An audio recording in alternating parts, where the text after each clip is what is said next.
তোকে এতদিন অনেক কিছু পড়াইছি, বল লিচু কোন লিঙ্গ?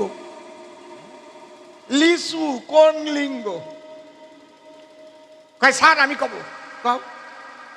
কয় পুরুষ লিঙ্গ, পুংলিঙ্গ। কেন? কয় লিচুর বিসি আছে, বিসি বিসি। কই ওরে ফাজি।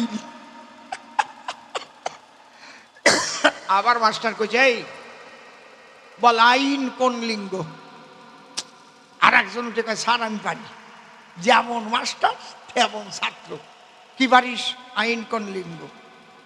কয় আইন হিসাব করে দেখলাম স্ত্রী লিঙ্গ। কেন? কয় আইনেরও ভাগ আছে। হরি বল, ওটা যদি ঠিক হয় তা আমার ডাবে না কেন? এইরকম তুলনা দিতে আসে না। আমার না এইসব বাজে কথা ভাল লাগে না, আমার লজ্জা করে কেমন সত্যি পাইনি।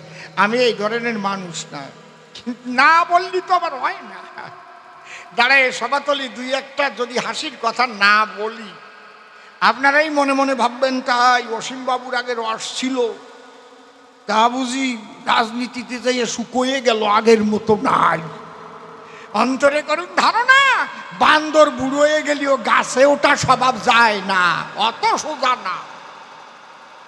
তুমি কিসের সঙ্গে কিসের দাও তুলনা, এইসব করিয়ে না। একজন স্কুলে পড়ে, মাস্টার বলেছে তারে এই মুখস্থ করে নিয়ে যা। কি? এইটা ভেরি ভেরি ইম্পর্টেন্ট কোশ্চেন আসবে কিন্তু। কি স্যার বলেন? যারা চিবাইয়া খায় তাদের কিন্তু বাচ্চা হয়, আর যারা গিলিয়ে খায় তারা ডিম পাড়ায়। লিখে নিয়ে যা। ঠিক আছে, মুখস্থ হয়ে গেছে। যারা চিবিয়ে চিবিয়ে খায় তাদের বাচ্চা হয়, আর যারা গিলে গিলে খায় তারা ডিম পাড়ায়। কিন্তু ও যখন বইপত্র নিয়ে বাড়ি যাচ্ছে ওর মাথার মধ্যে বিজ্ঞান খেলিছে।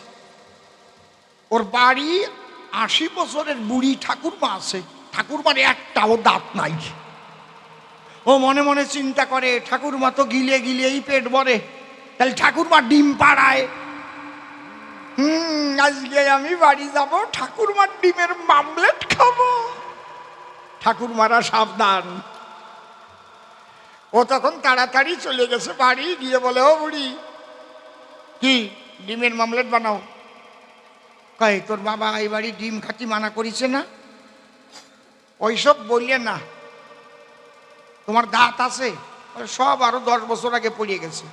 কি করিয়ে খাও? গিলে গিলে খাই। খাই বিজ্ঞানে ধরা পড়িছে, তুলনা দিচ্ছে। কিরকম?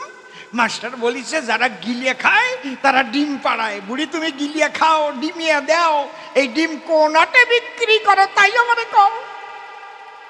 বুড়ি মনে মনে চিন্তা করে পরে কোন মাস্টারের দ্বারে। এই চল তো তোর মাস্টারের বাড়ি যাব। চলো যাই একত্তরে। বুড়ি ওই নাতি নিয়ে মাস্টারের বাড়ি গেছে। গিয়ে কয় মাস্টারের কাছে, মাস্টার মশাই আপনি কি আমার 3 তারিখ বাঁচতে দেবেন না এখনই মাগিয়ে ফেলবেন? বলে কি হয়েছে? বলে শোনেন আপনার ওই অপদার্থটা আমারে কি বলিছে। এই কি বলেছিস? কি বলেছিস? বলে আপনি কন কালকে কি শিখাই দিয়েছেন? যারা গিলে খায় তাদের কি বাচ্চা হয় নাকি ডিম পাড়ায়? বলে এটা তো কালকে বলে দিলাম, গিলে খেলে ডিমই হয়। বলে বুড়ির গালে হাত দিয়ে দেখো তাই একটাও দাঁত নাই, বুড়ি গিলে গিলে খায়, ডিম পাড়ায়, ডিমগুলো গেল কোন জায়গায়? আমি কি অন্যায় করেছি? বুড়ি কয় দেখেছেন মাস্টার মশাই এখনো কি বলছে? মাস্টার করে মানা। ওরে বলো বিজ্ঞানের এই যুক্তি এই তুলনা তো ঠাকুরমার গালের মধ্যে ঢুকোস না। এই জন্য রানা কুম্ভ তোমারে আমি করি মানা। তোমার বাড়ির কালী পূজার সাথে আমি বলি তোমার সাক্ষাতে রাধা রানীর কালী পূজা তুমি টেনে এনো না। এই জাগতিক জগতের তামসিক পূজা যারা করে তারা ধন রত্ন চায় মায়ের ধারে। ধনং দেহি। কি মিথ্যা বলতেছি না সত্যি বলতেছি? এই জায়গায় বাবন আছে না 2-1 কি মন্ত্র বলে কন? কখনো কয় নাকি কৃষ্ণ রে আমাকে দাও? আছে এই পূজার মন্ত্রের মধ্যে আছে? কথা কন না কেন? কিন্তু রাধারানীর পূজা কি? কাত্যায়নী মহামায়া মহাযোগী নদীশ্বরী নন্দ গোপং সুতং দেবী পতিং